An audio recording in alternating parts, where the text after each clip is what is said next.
4, 3, 2, 1, 0.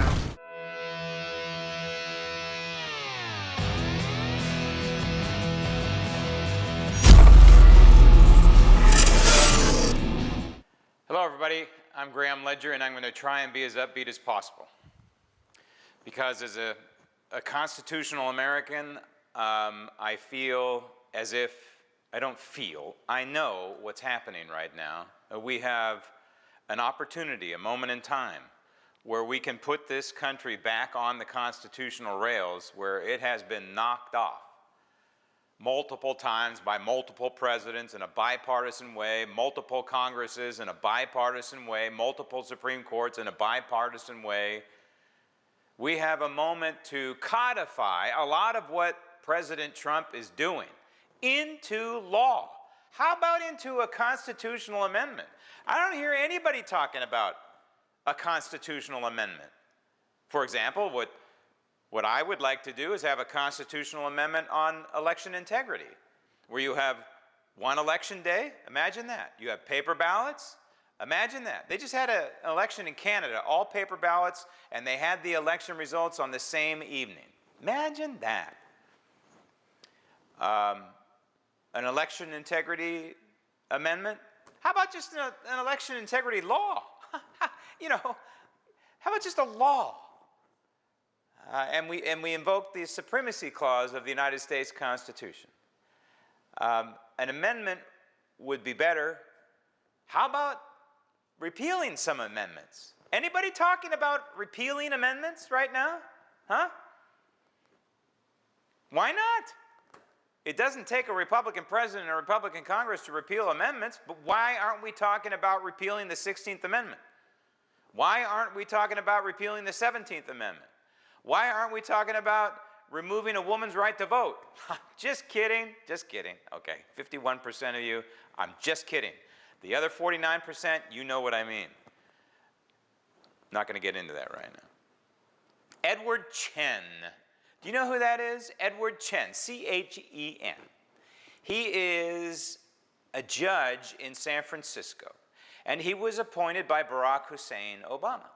Now, imagine if we had term limits on federal court judges. What I'm about to tell you, Edward Chen is basically defying the ruling by the United States Supreme Court that said, yep, the president has the right to modify or change these special classes of people who are protected or not protected in the United States. It's all crap. If you're here illegally, you need to be removed, period. But we're into this granular stuff of wording, a protected class and not protected class. Gee, I wonder if when the Irish came over here initially, 200 years ago plus, and they were enslaved, I wonder if we were talking about, in these courts, protected classes, and the definition of protected classes, and who was protected and who wasn't. And the Irish, when they came over here, even before this country was founded, were treated like slaves. Do they get reparations, by the way? This whole reparations thing is blowing up my mind. Again, I don't want to talk about it because we know what it's all about. And we know it's horribly wrong. Yet, some of these people continue to talk about it. Some of these states continue to proffer the prospect of reparations. Reparations for who and for what? Do I get reparations for my family coming over here through Ellis Island legally and them writing my ancestors W-O-P on their foreheads? Ooh, how demeaning, how horrible. Without papers. Imagine that today. Without papers. All these illegals, 20 million illegals have no papers. Can we write WAP on their forehead? Edward Chen is saying, the heck with you, the Supreme Court. You've made a ruling. You said the president can basically do what he needs to do in this little sliver area of defending the law, defending our borders. Yeah, this little sliver area that the Supreme Court says, yeah, 8-1, you can do it. But then Edward Chen says, no, we're going to continue on. Federal government, you need to There's a moment in time where you need to defy federal judges. This is it. Edward Chen needs to be defied. But what if Edward Chen didn't even exist? And I'm not talking James Comey stuff here, 8647, okay? I'm talking in a constitutional and lawful respect. I'll get to that in just a second. But we have this legislation out there that apparently passed the House, and I think it's the one that's authored by Darrell Issa out of California, that says effectively federal court judges cannot issue these nationwide injunctions unless a class action lawsuit is brought on behalf of all these people. And in order to even achieve the status of a class action lawsuit, there are multiple hurdles you have to clear. And you have to identify the victims, by the way, by name. I'm sure you've seen it. You've probably been a party to an email that says you're a part of the class action lawsuit. Well, that's part of the process. So if you want a nationwide injunction, you have to go through the class action lawsuit, but they're not. Process, but they're not. And so we have Congress, the House passed, I believe, this resolution, and now it just sits in the Senate. Sits in the Senate. Why? Because, well, I don't know why. You'll have to ask Thune that. I'm guessing, for whatever the minutia in the Senate, number one, and number two, they probably believe that it can't pass cloture, aka the filibuster, 60 votes, because the Republicans don't have 60 votes in the Senate, so they're probably saying, well, we can't do anything about it. Okay. Cloture, filibuster, are Senate rules. They are rules made up by the Senate. Nothing in the Constitution about them, nothing in law about them. And we know that the filibuster can be bypassed. Cloture can be bypassed because the Democrats have done it. In 2013, for Barack Obama, probably for this Edward Chen fellow. Then it was either Chuck Schumer or Harry Reid said, okay, well, we won't have filibuster, we won't have cloture on these judicial nominees or whatever nominees for Barack Obama, and off they went. Simple majority. Okay, Thune, why don't you do that? It is now or never, folks. It is now or never that we put this republic back on the constitutional rails as much as we can. We have a Republican president who is blasting down swamp doors, and we have a Republican Congress that is just sitting there watching. Not all of them, but clearly the leadership, aka the majority, is just watching what Donald Trump is doing and making no attempt to put in stone what Donald Trump is doing, because what Donald Trump is doing can be undone 3 years from now. That is the bloody truth, ladies and gentlemen. Virtually everything Donald Trump is doing can be undone with a swipe of a pen, an auto pen or not, by the next Democrat Marxist president of the United States, Gavin Newsom. So, to me, this is an all-hands-on-deck moment, right? Hey, we have a majority, we have a Republican president who understands the gravity of the situation. Let's work together to do things. The only thing they're working on is this, quote, big, beautiful bill, which is not, and I'll explain what I mean in just a moment. Article 3 of the United States Constitution establishes the United States Supreme Court, the third branch of government. This is the branch that the framers of the Constitution feared the most because of people like Edward Chen. Because they worried that an Edward Chen could go rogue. Okay? But in the Federalist Papers, Hamilton wrote, you know what? You may have an Edward Chen out there, but you have Congress who has the authority and the duty to reel in Edward Chen. Cut him off at the knees. Impeach him, slap him down, whatever. Article 3 creates the Supreme Court, and it creates the ability for the Congress to create the inferior courts. That would be the federal lower courts beneath, and the district courts beneath the Supreme Court. And in the wording of Article 3, it states the Congress can set up the structure, the jurisdiction, and the kinds of cases, and can modify as they go along. Shall I repeat that for the Speaker of the House, Mr. Johnson? Article 3 gives Congress the power to set up the structure, to set up the jurisdiction for these courts. What jurisdiction? You know, what they can pontificate on, what they can rule on, and what they can't. Kinds of cases, and it gives Congress the opportunity, the duty to modify whatever they want. In other words, the boss of Edward Chen is the United States Congress, the House of Representatives. So why is it that Congress is not acting like the boss of Edward Chen? Do we know? Is there a reason? Can someone tell me?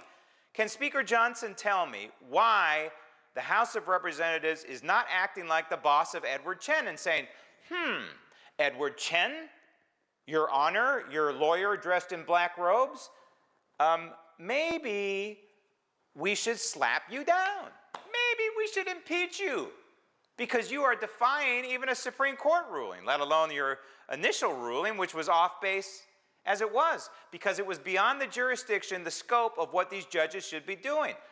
Or how about the Congress just simply saying, there's Edward Chen out there, and there are a lot of other Edward Chens. Why don't we narrow their jurisdiction of what they can rule on? Why don't we pass this bill, Senate, that limits these judges from issuing a nationwide injunction based on one illegal that happens to bring a case and get a lawyer and bring a case? How about it? How about it, Congress? You are the boss of these inferior courts. Do you even understand that? These are the checks and balances the framers put in there. This is the check. The check is the Congress on these lower courts. It's not the Supreme Court like a lot of people think. Well, why doesn't the Supreme Court slap down these lower courts? Because it's not in the Constitution. It doesn't exist. They can give opinions. They can take a decision by a lower court and say, nope, you screwed up, which is what they did with Edward Chen, but Edward Chen is now saying, sorry, we're going to continue. Where's the recourse? So does the Supreme Court Justice Roberts go down there and say, Edward Chen, and we're going to write you a ticket for blowing the stop sign? Does the Supreme Court Justice go down there and say, you're fired? No, that's not the way it's written. The way it's written is the Congress shall modify or determine the jurisdiction of what these courts can do. Edward Chen is an employee of the United States Congress. And as the employee, the Congress needs to do its job and manage Edward Chen, don't you think? Amy whatever, Barrett. If Donald Trump were here and I gave him truth serum, he'd say that was probably the biggest mistake he's made. I don't think the other dude, what's his name? I always blank on his name. The one that had the whole thing in college, which, by the way, some of that was believable. I thought they treated him horribly, but I don't like him as a justice, okay? Those two, you could put a tent over them and sell tickets to the circus. Kavanaugh. So what do you do about her? Well, there is only one remedy. And again, it lies in the Congress. If you want to get rid of Amy Coney Barrett, it's up to the Congress.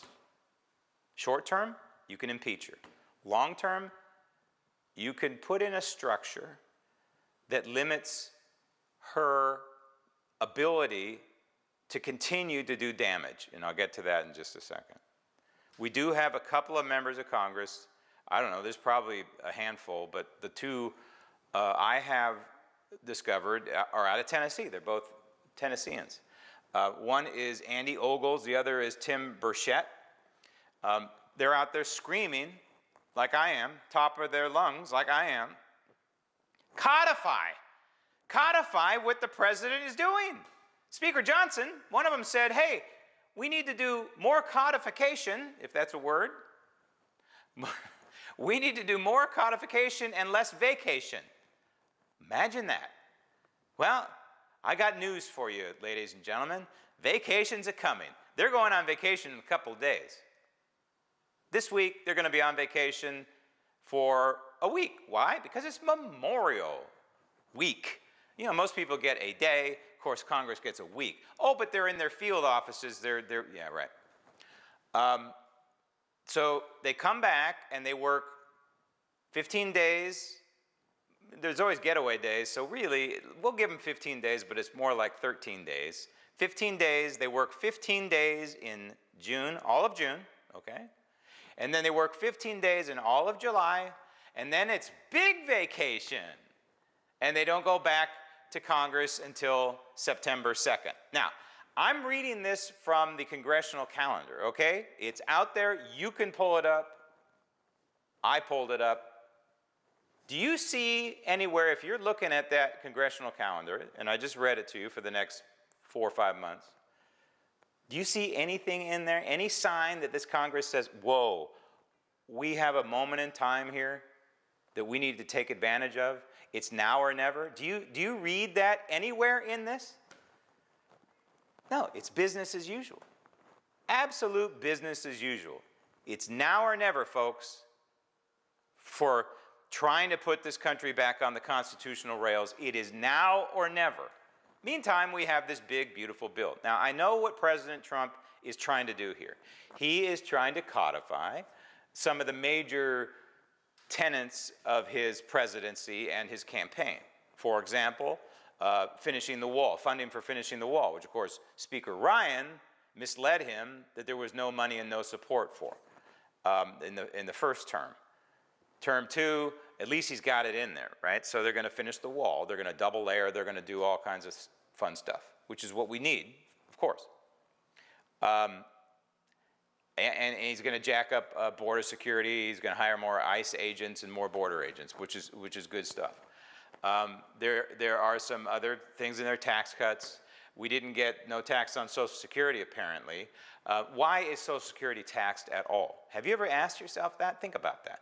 Why should a person who has worked all their life paying taxes and put in money into Social Security while paying taxes, effectively putting money in that's been taxed, and then they finally get the reward at 62 or 65 or 67 or whatever, and get the money, they're taxed on it. That is just absolutely highway robbery. I can't remember what year they snuck that one in, but it was either under Bush or under Obama.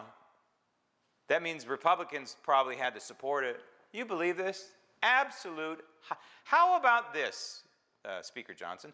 How about you repeal the law that was passed? It was probably a spending bill that's dead now anyway. How about you repeal it? The law, or just the line item, that you repeal tax on Social Security. How about it? As a moral move, not a money move. We have to pay for the tax cut. Remember, anybody who tells you, anytime you read in the mainstream media and in not so mainstream media, and in conservative media, they don't get it. You don't pay for a tax cut.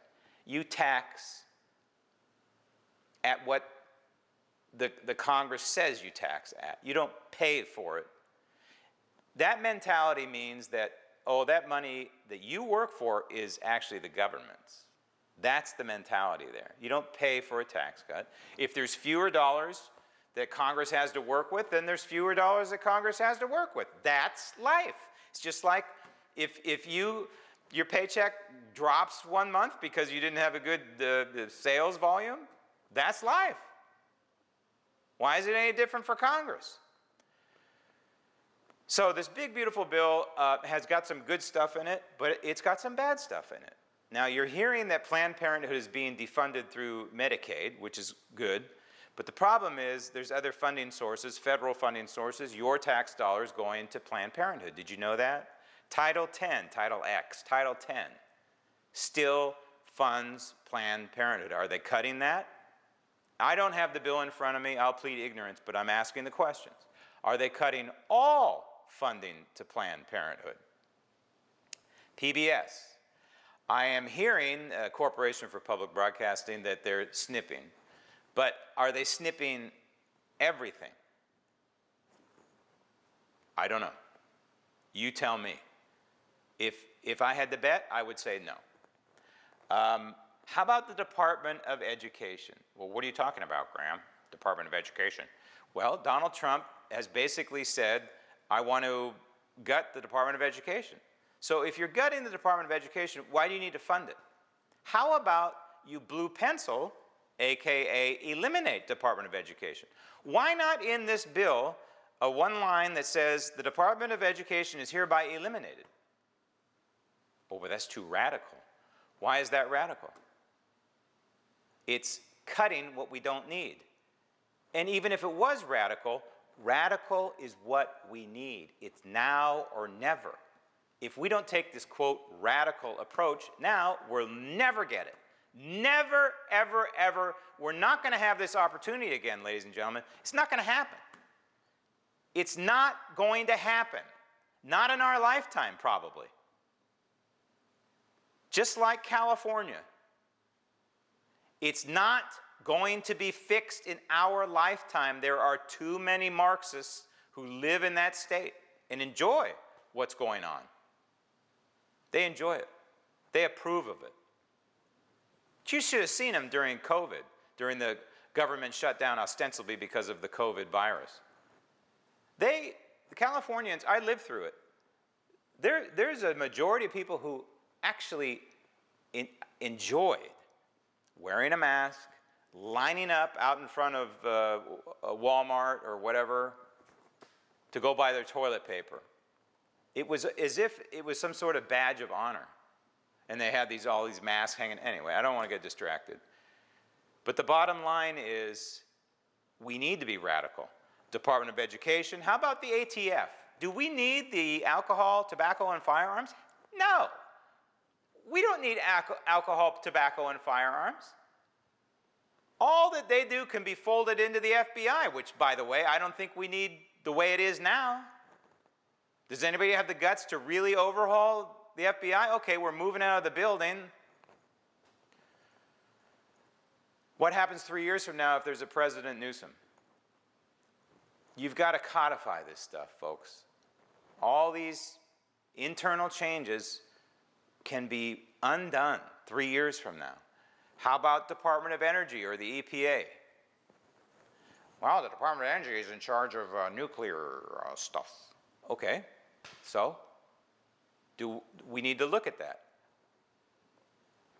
You want to control nuclear power plants from a federal perspective? Fine, fold it into Homeland Security or whatever. EPA, we don't need EPA. We don't need draconian EPA. We need to cut that one off at the knees. Every state has EPA stuff. Let states control it.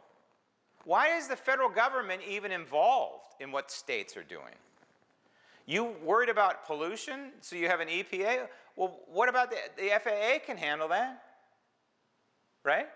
If you want to fold in making sure that these jet engines don't look like those old video or film of the 707s taking off, where those four engines are and the exhaust, then let the FAA handle it. We don't need the EPA. Planned Parenthood is being funded. Don't believe what you're hearing, okay?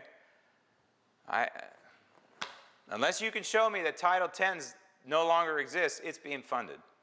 How about Obamacare? What happened to the effort among Republicans to repeal Obamacare? Huh? Does anybody have the guts to bring that one up? I do. I have tried, and I went on a mission one time a couple of years ago just to see how Obamacare worked. It's a disaster. The only thing it does is redistribute wealth. and rewards people that fit into the certain kind of category, aka DEI, so they can reward them with free health care that we pay, somebody else pays for. That's all Obamacare is. And in the meantime, it's destroyed the doctor-patient relationship in this country. Everybody knows it. As good as your coverage might be, you're paying tooth and nail for it, and it has destroyed the doctor-patient relationship. Absolutely destroyed it. How about the National Voter Registration Act of 1993? Well, why would you want to repeal that? That's a registration act, Graham. Well, because did you know that that was responsible for a multitude of very nefarious things that have set the table for all kinds of voter fraud, including motor voter? The Voters' Rights Act of 1993 was the father and mother of motor voter. So how about repeal it? It's also got a codicil in there that locks in voter rolls 3 months before a national election, meaning the registrar of voters or the person in charge, whatever in your county or your state, you call the person in charge of ballots, printing ballots and elections. It locks in the voter rolls and does not allow them to do their jobs for the 3 months before the election. In other words, the Democrats know this, so what they do is they wait till that 3 months before the election window opens up and they flood the registrar of voters with, one would imagine, bogus voter registrations that they cannot check. At that 3 month period, their hands are tied. They can't validate. And so they're just allowed to vote. That's the 1993 Voter Registration Act. How about repeal that, Speaker Johnson? Just an idea, just a thought. You know, the Trump administration, Donald Trump comes out there and he says, we're repealing 10 regulations for every one new regulation we make. Why not, Congress? How about you repeal 10 laws for every one you pass? Why not? You mean to tell me of all these laws passed, we can't start picking them off, especially ones like Obamacare and the 1993 Voter Registration Act? How about eliminate the Fed? Ooh, now that's controversial. We don't need the Fed. Ask Donald Trump. Interest rates can float on their own. I would trust the free market over Jay Powell and the rest of them. Ben Bernanke. We don't need the Fed. Their mandate, keep employment as high as possible, unemployment as low as possible, and manage, keep interest rates in a manageable, whatever. That's their dual mandate, right? And, okay, how has that worked out? Keep inflation low, I'm sorry.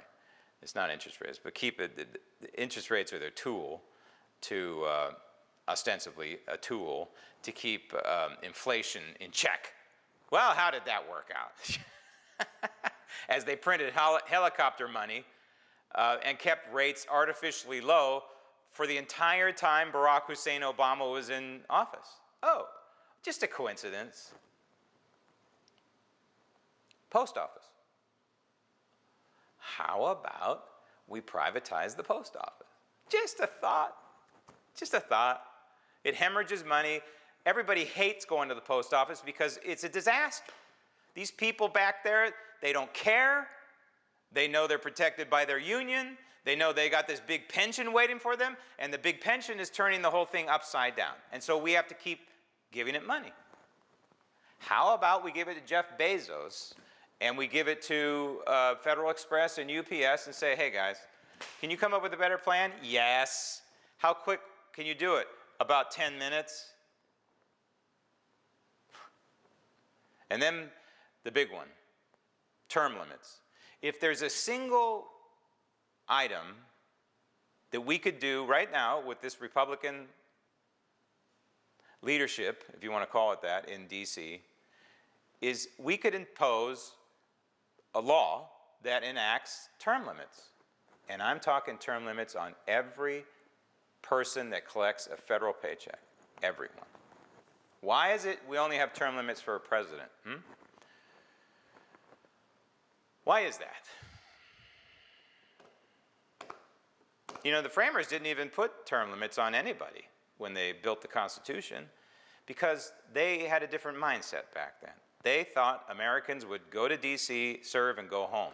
They didn't anticipate a Nancy Pelosi. They didn't anticipate a Chuck Schumer or a Maxine Waters. They didn't anticipate this. And so that's why they made the United States Constitution amendable. And so we need to amend the Constitution. And if we can't amend the Constitution, then we need to pass a law that says for Congress, members of Congress, it's one and you're done, one term and you're done. I don't know. Can you do one in the Senate, one in the House? I don't know. I don't care. That's all details to me. But I know that the dynamic would change instantly. Think about K Street. K Street would disappear effectively, right? If it's one and you're done. They couldn't own these members of Congress anymore. But maybe more importantly are term limits for the federal workers. Post office employees, FBI, DOJ. Why is Comey's daughter still working in the DOJ? I'll repeat. Mr. 8647's daughter works in the Southern District of New York, Department of Justice. Why? Imagine if when you serve, this is actually serving, by the way, you know you're going in, I would say for these federal workers, 3 years. I like that number because it encompasses a term, a single term of a president, but not the entire term. I like those numbers. Federal court judges, 3 years. How about it? And you know you're a lawyer, you get appointed, you know you're going to be on the bench for 3 years, and you're done. You're done. Supreme Court justices, I don't know. You pick a number. Yeah, but we'll lose Clarence Thomas. I know. And maybe we make an exception where Supreme Court justices are on there for, 6 years, 7 years, effectively 2 terms of a president, right? And that maybe the president can re-up, but then they have to go through the entire process again. You know, the details really don't mean as much to me as much as, okay, you're hired by the EPA, if we still have an EPA, you're hired by the EPA, you know you're going to be there 3 years, and that's it. Yeah, there's going to be a lot of turnover. Okay, well, let's slim down government, and we don't have to worry about all that turnover. Think about Edward Chen, who was appointed by Obama. If we had term limits, Edward Chen wouldn't even be around to make these unconstitutional, outrageous, rogue decisions. Edward Chen would have been term limited out. How about them apples, Congress? It is your domain. And if you don't have the guts to term limit yourself, how about just impose term limits on the inferior courts? You have the power to do it today. Speaker Johnson, you have the power right now to impose term limits on inferior federal court judges. How about it? Why not? As well as maybe impeach a few of them. I think that's not a bad idea. One big, beautiful bill of term limits for federal court judges. And oh, by the way, we hereby impeach Edward Chen and the rest of them, rogue judges. Speaker Johnson, I don't know if he's like his predecessor, Paul Ryan, or not. I don't know. But I do know he's the wrong person at the right time. He is the wrong person at the right time to fix this republic. Because, ladies and gentlemen, I can't lay out the case anymore for you. I'm sorry, and I'm not trying to be a Debbie Downer. But if we don't take the opportunity right now to fix this republic, we're not going to have a second chance. This is it. It is now or never to put this constitutional republic back on its footing. I'm Graham Ledger. Thanks for watching. And remember, even when I'm wrong, I'm right. And evil can only prevail when good is silent.